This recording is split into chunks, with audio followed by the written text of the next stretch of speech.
গল্প। এক দেশে ছিল এক রাখাল। সে মাঠে গরু চড়াতো আর বাঁশি বাজাতো। তবু তার সময় কাটতো না। একদিন সে মজা করলো। সে গাছের আড়ালে লুকালো। তারপর বলল, বাঘ এসেছে।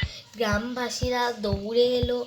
তাদের বোকা বানিয়ে সে খুব মজা পেল। এরকম সে অনেক দিন করলো। গ্রামবাসীরা খুব রাগ করলো। একদিন সত্যি বাঘ এলো। রাখাল চিৎকার করলো, বাঘ বাঘ বাঘ। এবার আর কেউ এলো না।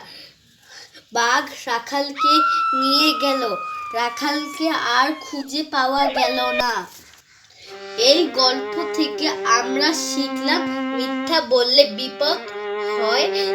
ধন্যবাদ।